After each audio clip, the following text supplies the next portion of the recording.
Hey guys, ArchieLuxury channel, Paul Pluta channel. Today guys, I want to talk about Australian watch buy, sell, swap. Buy, swap, sell forum on Facebook. And I gotta offer an apology. Hi guys, I'm ArchieLuxury and today I'm doing an advertisement for one of my great fans here. I want to promote KK Design, which is a San Diego-based interior designer who specializes in full-service residential and boutique-style commercial spaces from start to finish. New sofa, new kitchen, new house, or you just need some ideas or a second set of eyes? No problem. Work can be done via Skype, FaceTime, email, text, phone calls, or in person, depending on the size of the project. Restrooms and Rolex!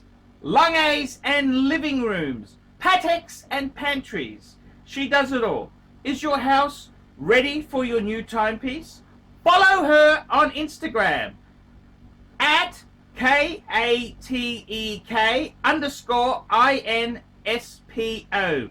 That's on Instagram at KateK_INSPO. Reach her and check out her work at www.katek.design. Kate K all the way. Kate K all the way. Kate K all the way. Thank you very much. Please check her brilliant design out. Hey guys, it's an absolute disaster. More dirt has come out as we go on. And I want to offer an apology to Australian Watch Buy, Swap, Sell Forum. Or is it Buy, Sell, Swap Forum? Anyhow, I want to offer an apology. I'd like to apologize. I want to apologize that I didn't sink the boot in sooner. I want to apologize for not sinking the boot in sooner. That's right. And the ratings are great, so I'm going to keep pumping out these vids. What I want to talk about is I want to talk about this hobby. And I want to talk about an individual. Well, actually, I do. I want to talk about an individual and some of the human frailties that have come up. And it seems that our good friend had a bit of a gambling problem. That's correct. It's come out that he's a bit of a problem gambler. And I got to tell you, these sort of problems are not good. Gambling problems are not a good thing to be involved with. And you know, it's one of these things. It turns out that yes, he stalled not only one customer, it appears to be a string of customers, and he's basically used every natural disaster known to man to stall refunds and return of money. And you know, it's one of these things. My dad, AC2, he's involved with a charity. He does a bit of financial counseling. He likes to see. He actually works for one of the charities. Once a week, he donates his time to basically give food vouchers, give a bit of money. This is through the charity. And he actually said to me, he said he thought he had a bit of a gambling problem himself. So he went to Gamblers Anonymous. And he was playing the poker machines. You know, I still ring that fucker and I can hear poker machines in the background. And anyhow, what he said to me is that you know, these sort of addictions, alcoholism, gambling addiction, sex addiction, they're all intertwined. You know, we want that euphoric. They all intermesh together. And he said, you know, a lot of these problem gamblers, they're searching for that endorphin rush. They're looking for that high. And you know, the thing is, in this watch collecting community, I got to be totally honest with you, a lot of the people in this community are really assholes. They're really fucking assholes. That's just kind of how they are. A lot of collectors, watch people, are slimy sons of bitches.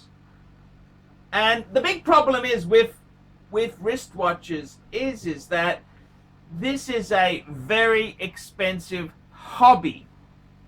It's like a gambler. A gambler, say an average gambler, he doesn't get a thrill gambling 20 cents. He gets a thrill gambling $100, $200, $300, $1,000. He doesn't get a thrill gambling $1. You know, it's kind of how it works. And same thing in the watch collecting community is that so many of us, okay, we start off on cheapies. We could start off on Seiko 5s. We get a Tag Heuer. Eventually, we get a Rolex, and then we realize there's this huge world out there. And unfortunately, the watches we want, they are expensive. I mean, any of the Rolex steel sports watches today, what are you going to get a decent, what's the cheapest decent watch? I mean, an Oyster Perpetual, nah, that's not exciting enough. It's got to be like a 39mm Explorer 1, hasn't it? Steel sports. Or an Air King 40mm. Okay, so what are you going to get one of those for? What? You're going to be looking in Aussie dollars, you know, 7,000, high sixes, 7,000, 7.5. That's a lot of money for an average Aussie. You know, what's that? 5 US? That's a lot of money. It's a lot of money. And this is the big problem. To be able to be a big swinging dick in these forums, you can't just collect Seiko 5s. You've got to have Daytonas, Rolex Daytonas. You've got to have a Pepsi, a Plepsi. You've got to have all the cool stuff. To be cool in this hobby, you've got to have the really expensive things there. I mean, I know myself there. I've quick wristwatch check. I'm wearing a Patek Philippe 5296. And a 5296, okay, white gold Calatrava. I love this watch. What do they go for? When they were brand new, they were 36,000 Aussie dollars. Second hand, I haven't seen too many second hand, but mid-20s, mid-fucking-20s. I mean, Jesus Christ, mid-20s. That's an expensive hobby. I mean, you can buy a really nice automobile for that sort of money. Mid-20s Aussie dollars. I mean, that's a lot of money. That is a lot of money. In America, I saw European watches in Boston, Massachusetts. They've got a 5296 in rose gold, 19.9 US. It's a lot of money. I mean, and then the problem is you buy one, 20,000. Well, that doesn't give you continual kudos. To get the kudos, you've got to be buying the next wonderful thing. You need to get an Aquanaut or an Nautilus or a something fancy-wancy. You know, you can't just go back to cheap watches. You've got to keep upping the game. And this is the whole problem. I kind of, I look at Chris's story here, and I got to be totally honest with you. You got to start to feel a little bit sorry for the man. And I mean, I know what he's done is an absolute, you know, it's a terrible thing. Tried to pass off a fake as a real, but just imagine his home pressures he's got. So he's got a professional job, an engineering job. Let's just leave it out. I don't want to dig into his personal his job, but he's got a good paid job. Okay, he's got a couple of young kids. He's got a wife who looks after the kids. So he's the main breadwinner. What's he on? 150 after tax? He gets 100 in the hand a year. 100 in the hand. He's probably got a fancy-wancy house in a nice suburb, an executive suburb to match all the other executives he lives with. He couldn't just drive a cheapy car. No, it'd have to be a really nice model SUV or something like that. So $100,000 household income isn't that much. And then he was a founding member of this forum here. I mean, the forums tried to abandon him. They've said, oh, he was the founding member. Fuck me dead, guys. I mean, look, eat your shit. If the guy turned out to be a dud, well, fucking own him, okay? Yeah, he was a founding member. Don't fucking change the truth. That's really not a nice thing to do. But I gotta tell you, I feel sorry for the guy, okay? No, okay, let's not look at what the deception, but think of the pressure this poor bastard's been under. He's got a big mortgage. He's got a lease on an SUV. He would have this watch hobby. He's got a gambling addiction. I mean, let's be truthful here. Most gamblers lose money. Yes, they talk about the wins. They talk about the wins, but the reality is they lose money. They lose money. It's a misnomer, okay? This is the reality. Gambling is not a way, it's not a lifestyle that you really, really want to pursue. Very few professional gamblers come out in front, okay? Let's just be realistic about this whole experience. And I mean, the pressure he had there to be the big swinging dick, you need exciting pieces. It's no longer acceptable just to have a Submariner or a Milgauss. No, you got to be hitting at the Daytona level. You got to be hitting at a very high level.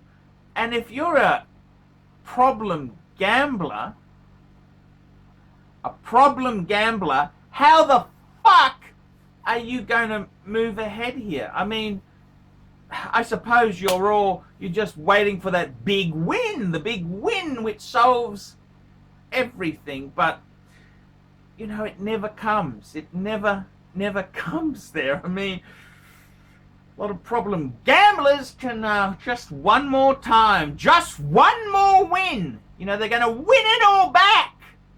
And this is the unfortunate thing. I think instead of looking at this individual and screaming blue murder, how about we look at this individual and say, fuck, maybe he's a victim of the hobby. He's a victim. You wouldn't give him the kudos unless he had really cool watches. You wouldn't give him the time of day unless he knew his shit and was successful. We wanted him to be successful, a mover and a shaker. Maybe we put too much pressure on him, and maybe this is how the hobby is. And I got to be totally honest with you. I've seen a lot of people turn into monsters through this hobby. I'm not going to name any names, but there's another individual who's involved in the same forum who, you know, I've met the guy. He's a cool guy. I actually like him. But when he's trying to do a deal and the deal doesn't turn out right, he turns into a complete asshole. And, you know, I've kind of, this whole thing, ego, and, you know, it's a very sensitive thing. A lot of these men here, very sensitive thing. Wristwatch collecting is a very addictive hobby. We want to be bigger and better. We want to be swinging with the big boys. I mean, I've got the problem myself. I mean, have a fucking look at this. So I'm wearing a 5296. You think, man, that'd be fucking cool, Archie. But no, I've then got a 5196. I wanted the yellow gold version in manual wind. I wanted that. It wasn't good enough. And then, you know, I'm thinking to myself, man, I got a 5127. What the fuck do I want a 5127? I got a 5... Man, what the hell are you thinking, Arch? And it's all ego and innuendo. You want to be the biggest, the most successful. I'm better than you. I'm cleverer than you. You know, we want to stroke egos. And I got to be totally honest with you. Sometimes we've got to look at this hobby and say, fuck, this isn't really a good hobby. It's shit.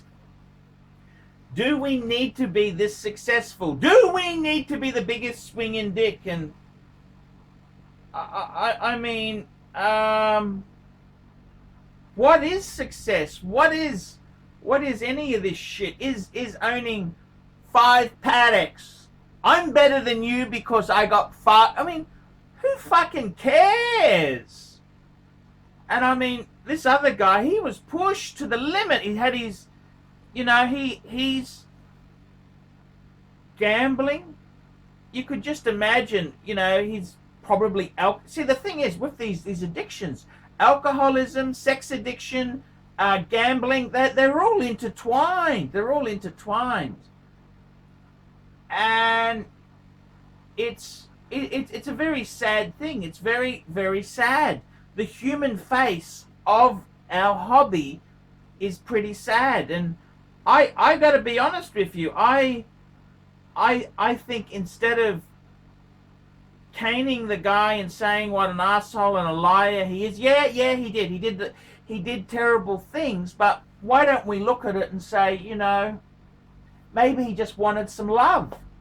Maybe he just wanted fellow enthusiasts to say, you're a nice guy, you're a really good guy.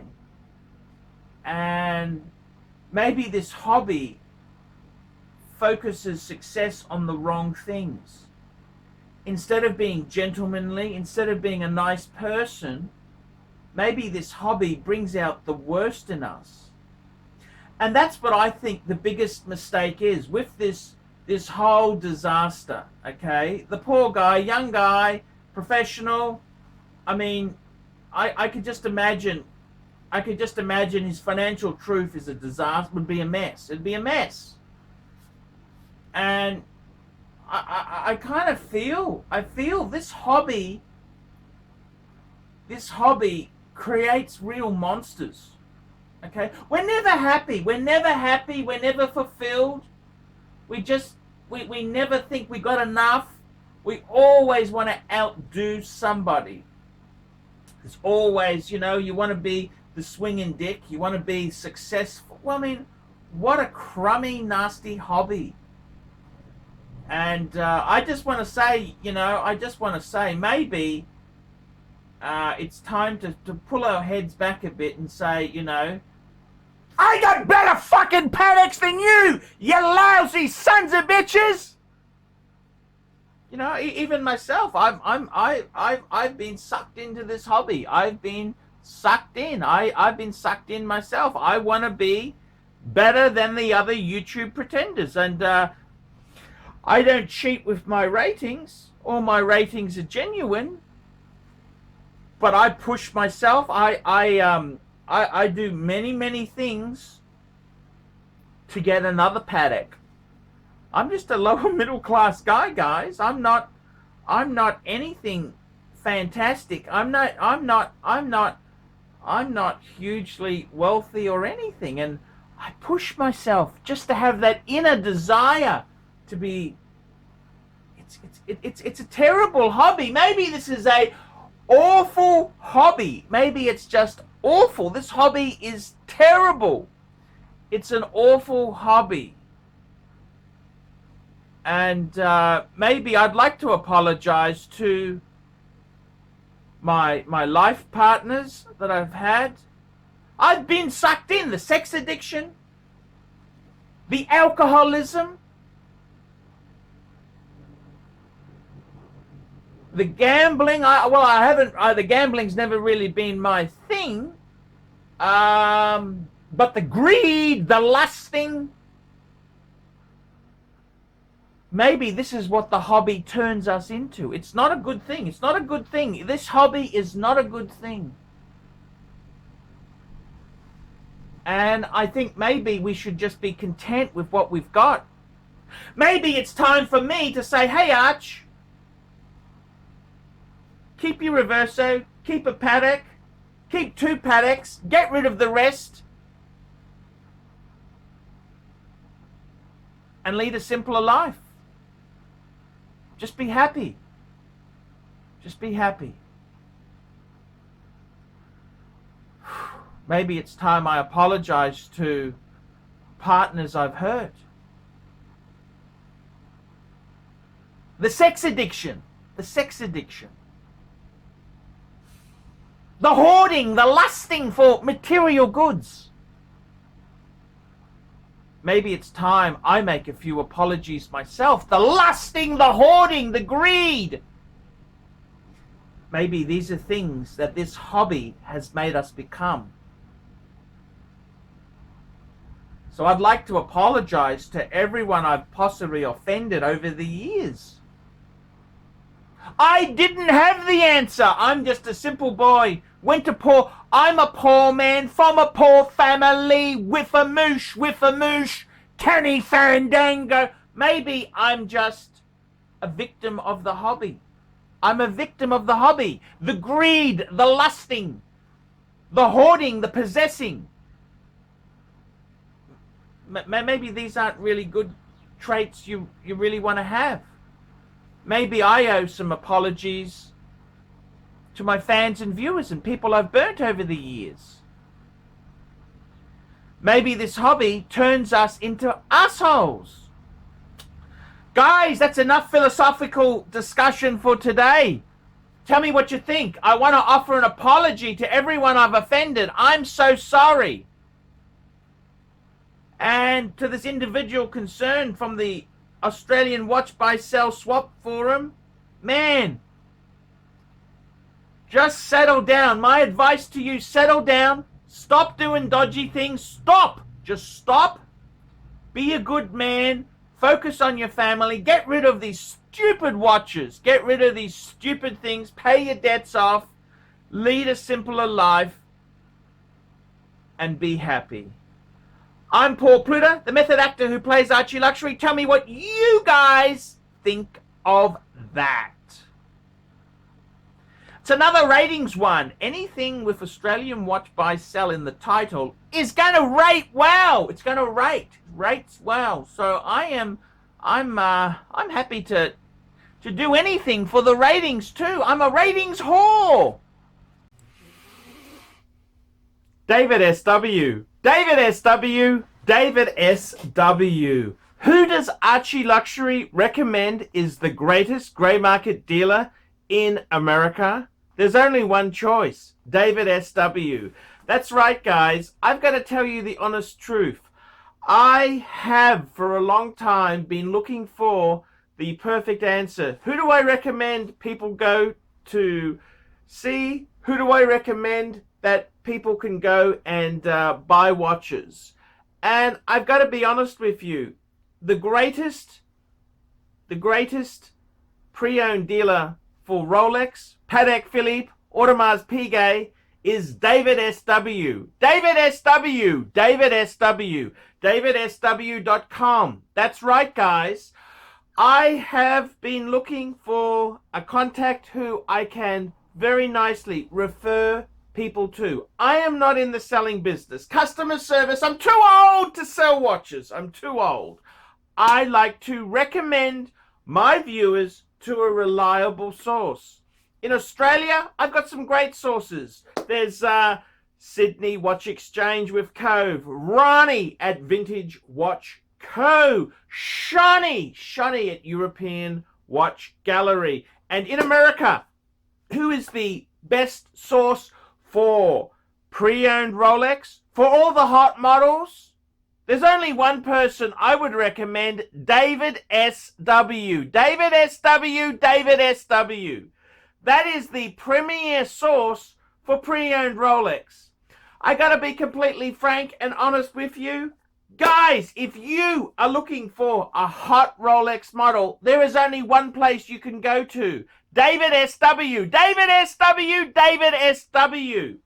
Let's be honest, guys. There's no point schmooching schmoozing the dealers, the ADs, they're just a waste of time. Unless you're going to buy 20 pieces, you are wasting your time. What you're better off to do is pay the market premium and go to a good pre-owned dealer. Who do I recommend? David SW. David SW. David SW. That's correct, guys. I want to tell you this now. I 100% stand behind David SW. David SW, the greatest pre-owned dealer in the entire United States of America. That's right. The greatest pre-owned dealer for Rolex, for Patek Philippe, for Audemars Piguet, David SW. He even does things like FP Journe. David SW, David SW, David SW. That's right. If you want to buy a pre-owned Rolex, a Patek Philippe, Audemars Piguet, there's only one good source I would recommend. David SW, David SW, David SW. I'm Paul Pluta, the method actor who plays Archibald Chesterfield III, and I'm proud to recommend David SW. See you later. Thank you for watching this channel. Hi guys, ArchieLuxury on the ArchieLuxury and the Paul Pluta channel. Today guys, I want to introduce a new company. This is Fame City Property Solutions. That's correct. They're located in Northeast Ohio. And Fame City Property Solutions replaces non-efficient lights with energy-saving LED lighting. Now, I got to tell you, the guys at Fame City, they will install energy-saving LED lights at office buildings, commercial warehouses, home improvement stores, grocery stores, schools, parking lots, and other residential homes. Customers of Fame City Property Solutions can save hundreds and even thousands of dollars on their electricity bills. Now, you can email these guys at famecitypropertysolutions@gmail.com. That's all one word there. famecitypropertysolutions@gmail.com. Fame City Property Solutions, specializing in LED installations. Come on, guys, help this business out. Fame City Property Solutions in Northeast Ohio. Come on, guys, get on board here now with efficient, energy-saving LED lighting. Fame City Property Solutions.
Oh honey, though our friendship ceases from now on, if you can't say